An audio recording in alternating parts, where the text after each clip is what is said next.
From the Presidential Palace, Manila, Dateline Malacañang.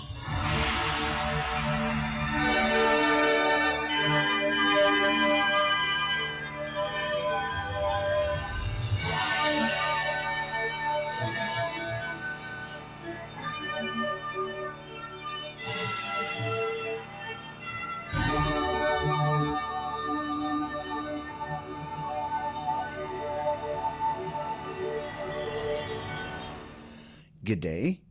This is Dateline Malacañang. Maharlika Investment Corporation, or MIC, signed an agreement with Synergy Grid and Development Philippines Incorporated, or SGP, to acquire 20% stake in the National Grid Corporation of the Philippines, or NGCP. The deal is poised to give the government more influence over the country's power grid operations.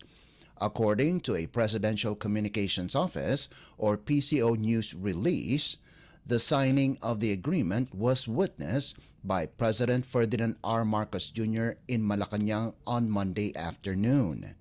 The agreement was signed by MIC President and Chief Executive Officer Rafael Consing Jr. and SGP Chairman Henry C. Jr. The deal will be MIC's first investment since its inception in July of 2023. Under the deal, MIC will purchase preferred shares in SGP, granting the government a 20% stake in the company, which holds a significant 40.2% effective ownership in NGCP, the operator of the country's power grid. Consing noted that the deal will also provide the government with board seats in both SGP and NGCP. The investment is seen as a crucial step for the government to regain control over the nation's vital power infrastructure. Since 2009, the NGCP has had full control over the management and operation of the country's nationwide transmission system under a 25-year concession granted by Congress. The agreement allows for the possibility of another 25-year extension. Consing emphasized that this investment is important for protecting the country's power supply from external threats and ensuring that the government has a voice in key decisions made by the NGCP. The National Transmission Corporation, a government agency created under the Electric Power Industry Reform Act of 2001, owns the country's transmission assets while the NGCP operates the grid itself. Meanwhile, Department of Energy, or DOE Secretary Rafael Lutilla welcomed the deal that is anchored on the Philippine Development Plan, or PDP 2023 to 2028, approved by President Marcos. In a news release, Lutilla said, "This is a step towards attaining the administration's goal of ensuring security of supply, reliability, affordability, and promoting competition in the power sector." The PDP 2023 to 2028 states that the government should revisit and re-evaluate financing investment in transmission. It added that investment in transmission expansion offers enormous potential benefits for efficiency by increasing access to low-cost generation, improving reliability, and counterbalancing market power. Dateline Malacañang. In other news, Philippine President Ferdinand R. Marcos Jr. on Monday expressed deep sorrow following the death of Philippine cinema legend and veteran actress Gloria Romero, describing her as one of the greatest icons of the industry. In a statement, the president said he was deeply saddened to hear of the passing of one of Philippine cinema's great icons. Reflecting on their first meeting, President Marcos shared that he first met Gloria Romero on the set while filming Iginuhit ng Tadhana and have been an admirer of her work as an actress ever since.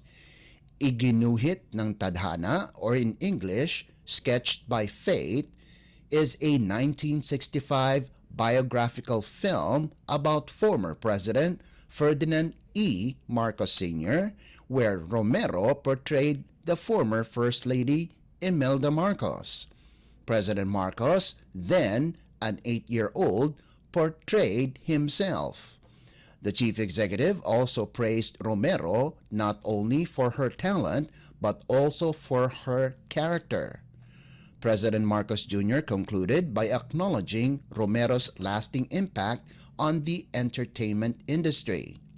Romero was widely regarded as the queen of Philippine cinema. She received numerous awards including Best Actress and Best Supporting Actress awards from FAMAS, Film Academy of the Philippines, Gawad Urian Awards, among others. Romero passed away on Saturday at the age of 91. Dateline Malacañang.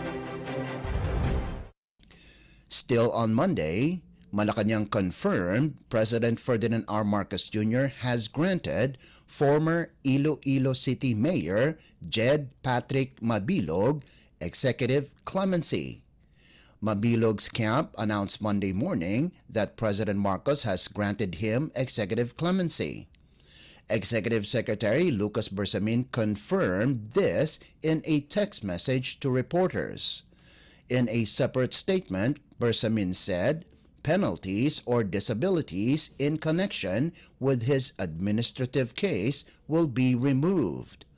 Mabilog was dismissed in 2017 for misconduct and dishonesty.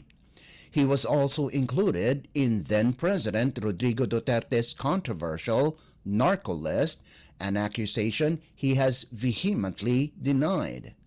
However, no charges were ever filed against him regarding illegal drugs. Fearing for his life, Mabilog went on a self-imposed exile and only returned to the country after 7 years.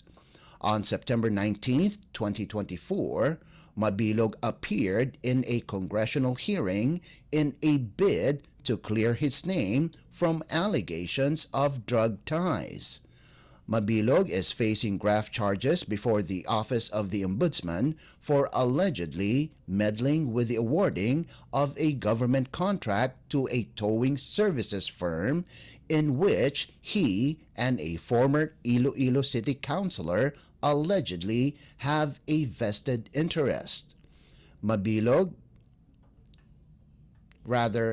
in a media interview, Bersamin said, Malacañang found justification in Mabilog's declaration that he was unable to explain questions on his wealth, which led to his eventual dismissal because he was away the country at the time.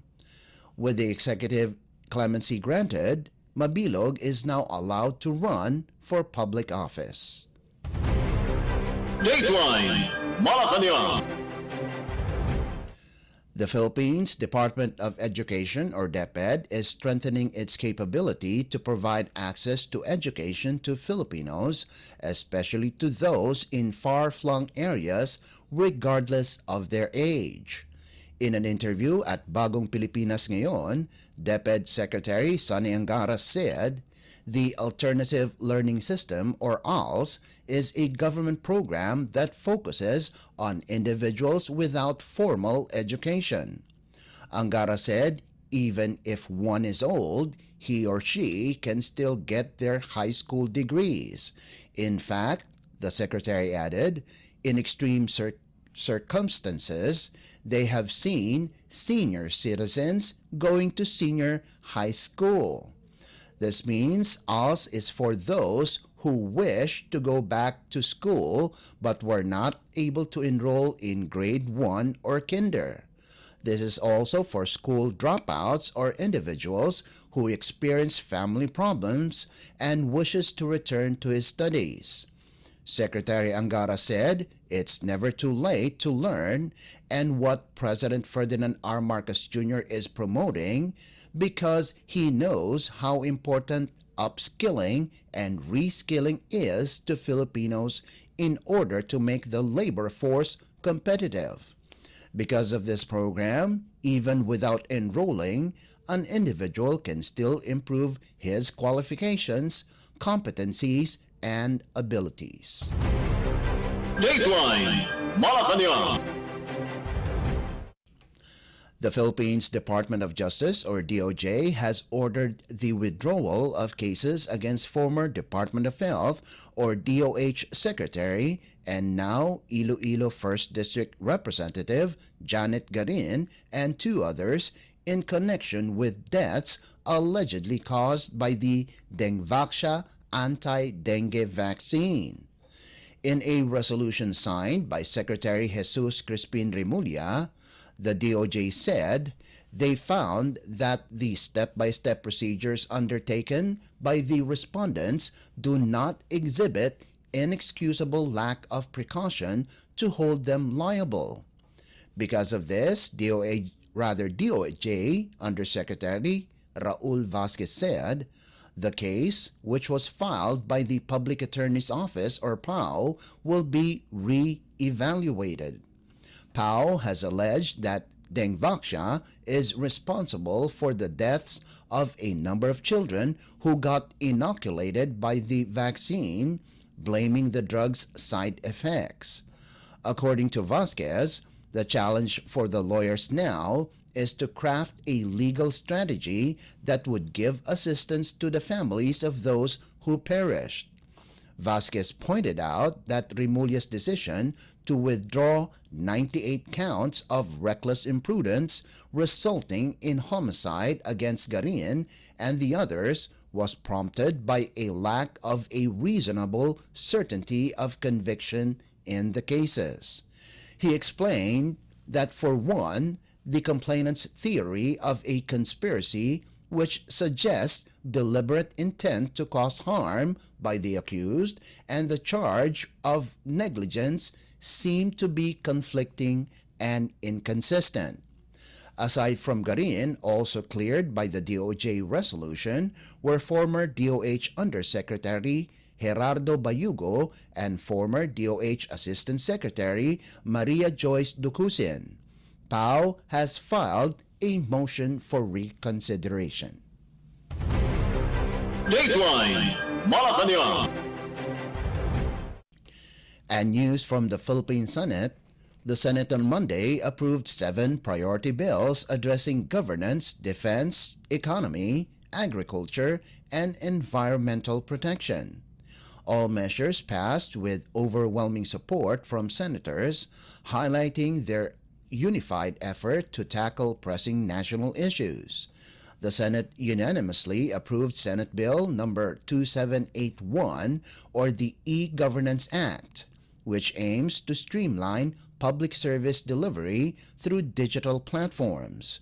Senator Sherwin Gatchalian, the bill's sponsor, emphasized its importance in ensuring continuity of government services during emergencies. The bill mandates the implementation of a transparent and secure digital infrastructure that promotes accessibility for all, including persons with disabilities. Meanwhile, Senate Bill number 2865, or the Capital Markets Efficiency Promotion Act, seeks to make capital markets more accessible to ordinary Filipinos. Gatchalian highlighted its potential to create opportunities for investors and contribute to national economic growth. On the other hand, Senate Bill number 2900, or an act establishing a special defensive economic zone, establishes a defense-focused economic zone in Limay, Bataan Province to attract investors in the local defense industry. Senator Juan Miguel Zubiri said this will support the development of a self-reliant defense posture with armaments made in the Philippines by Filipinos.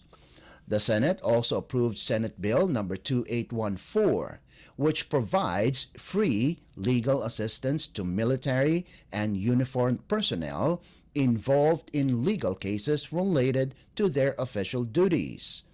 Senate President Pro Tempore Jinggoy Ejercito Estrada, who authored the bill, said this legislation recognizes the unique risks faced by men and women in uniform and ensures they are supported in their mission to protect the country. Proposed amendments to the Comprehensive Firearms and Ammunition Regulation Act under Senate Bill number 2895 were also approved. Senator Ronald De La Rosa stressed the bill's aim to promote responsible gun ownership and enhance public safety.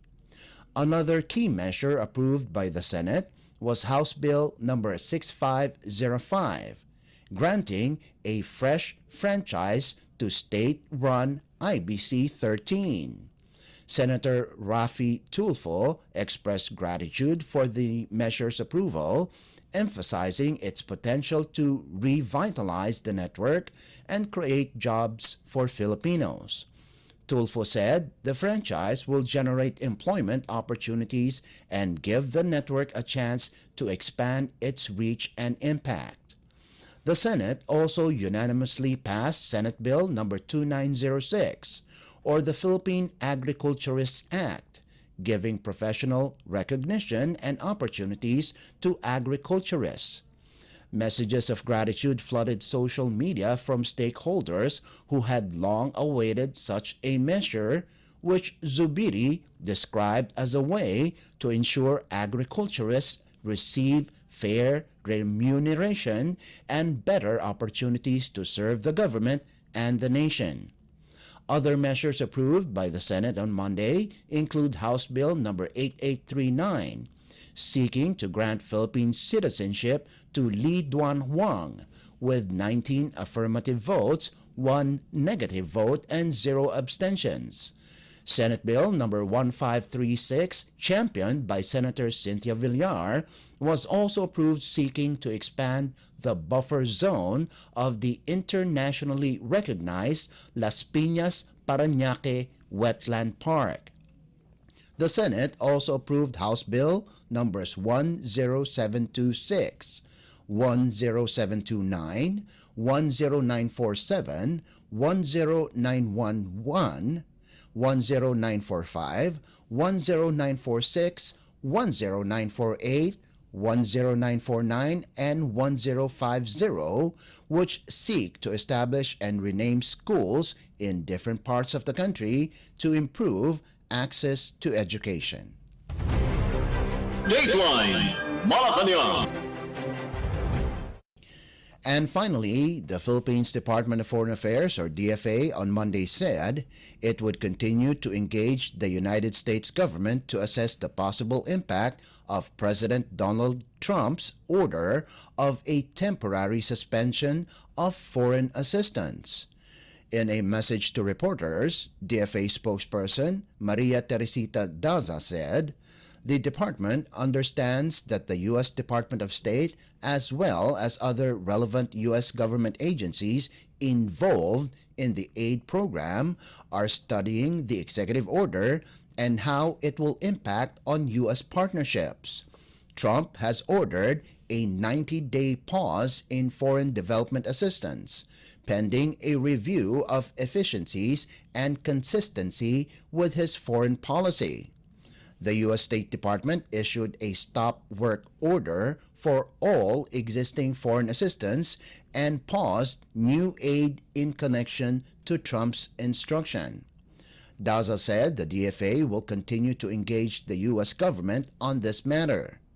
In a statement Sunday, the U.S. State Department said Secretary Marco Rubio is initiating a review of all foreign assistance programs to ensure they are efficient and consistent with U.S. foreign policy under the America First agenda. Dateline Malacañang. Before we conclude our program, Radyo Pilipinas World Service of the Presidential Broadcast Service is heard over the following shortwave frequencies: 9.475 MHz, 15.640 MHz, and 17.820 MHz. You can also visit our Facebook page and YouTube channel at Radyo Pilipinas World Service. You will be able to hear and view our Filipino and English programs, including news updates here in the Philippines. Kindly subscribe, like, and share our posts as well. And that concludes this edition of Dateline Malacañang. For Radyo Pilipinas World Service, this is Leo Magpayo. Good day and stay safe. From the Presidential Palace, Manila, Dateline Malacañang.